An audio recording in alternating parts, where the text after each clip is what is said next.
Well, guys, what an amazing 40 years. David, what do you think the original lineup of the King's Singers would have made of the longevity of the group? I think they are as surprised as anybody, I think. They certainly felt that the group would have a shorter history than it's had.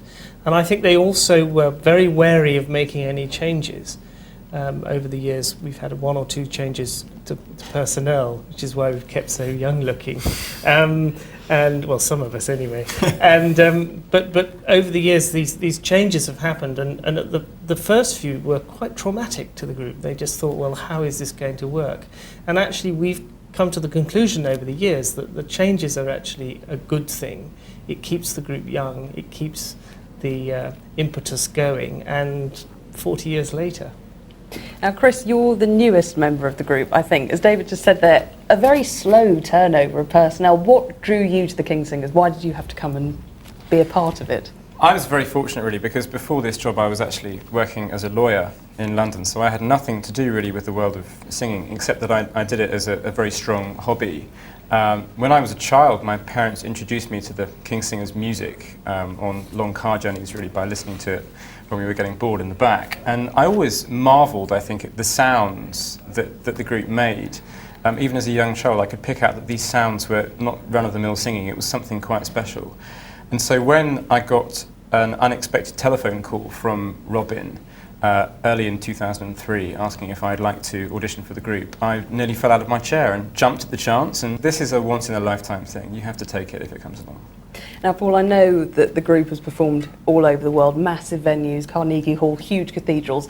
How does the Albert Hall measure up to that? What's the experience here like? For us, it's right up there at the top. Performing at the Albert Hall as part of the Proms series of concerts is just an amazing experience for us. It seems really fitting that in our 40th year, we're back here doing another concert. It's been 6 years since we were here last doing a concert in the Proms, so for us it's a great privilege and a great pleasure. It's a vast space though, there are 6 of you. It must be in a sense a huge challenge to hold 5,000 people in thrall, just the 6 of you, or is that part of the fun of it? I think choosing the right programme is very important just to keep people interested, to make sure that there's diversity within the programming, but also to make sure that our personalities shine through the music, and our joy in music making is so important to us. We believe it or not, we actually have a good time doing this, and as you were saying to Chris, you know, it is such an opportunity to be a member of the King's Singers. I can't imagine doing anything else. John McCabe piece we're going to hear. Just give us a flavour of what that music is about, its colours and what it's trying to portray. It's a curious work in terms, I mean, on paper it seems a rather strange piece. Most composers set poetry or rather florid, romantic prose, and this is a piece of sort of architectural work. It's the words taken from a book of the same name by the architectural historian Peter Rayner Banham, chronicling his travels in the deserts of southwest United States. Not an obvious subject. Not an obvious subject, music. But actually the descriptive passages in the book are amazing, and John McCabe has taken little vignettes of the prose and turned them into this incredibly poetic piece. I'm going to give you a 40th anniversary treat. You get to choose your favourite piece that you might perform in a prom. That any of the pieces that the King's Singers have done, what would be your piece and why? Oh gosh, I think probably it would be one of the sacred Renaissance pieces, and off my head I'm going to say Haec Dies by William Byrd, wonderfully joyful piece, and really takes the group back to its roots, and also us individually to our musical roots. Nice choice. Paul? Well, for me, that's quite an easy question to answer. Back in 1998, the very last piece that Bob Chilcott sang before he left the group in a prom was Blackbird from the Beatles, which at the time caused a certain amount of controversy because Beatles songs were being performed as part of a classical concert series.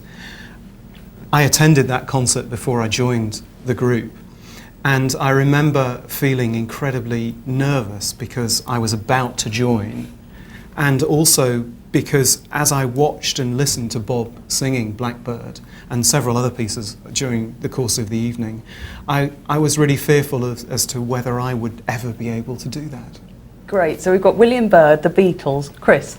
I'm going to go for a piece by George Ligeti, actually. He wrote some nonsense madrigals for the group in the late 80s and early 1990s. And when I first started to learn these pieces, in particular one called the Lobster Quadrille, which I did in my second audition for the group, I was throwing my toys out of the pram, and I'm sure the chaps can remember that I famously declaimed in a small German church, "This music is rubbish." But actually, once I got to learn it, I could see through the genius of it. And I think they're the pieces I enjoy performing most now, because they're so hard. It's not the kind of piece that you can learn and know very easily and never think about. There's many pieces we sing which you can sing on a moment's notice and perform to the audience without thinking too much about what you're doing. But these pieces, you've got to stay on your toes, and that's intellectually and musically, it's a fantastic challenge. So I go for George Ligeti's The Lobster Quadrille. That is an absolute classic King's Singers programme, just everything. You've got a whole smattering of everything in there. That's great. Excellent, guys. Well, we've already had a zing of French madrigals this evening. We're also going to hear some Victorian part songs. David, tell me a bit about what those are and what we can expect to hear this evening.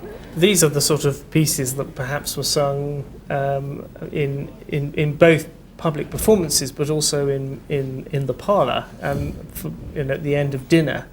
They're wonderful romantic pieces, some quirky little humorous pieces, but they're slightly neglected. They've been a mainstay of the group's repertoire for many years. We'd slightly neglected them in the past, sort of recently, and as part of the 40th celebrations, we thought we'd like to get some of these pieces back, and we have rather fallen for some of these wonderfully romantic. They're very they're not sort of great, important, solid pieces of musical history, but actually as a piece of social history, they're fascinating.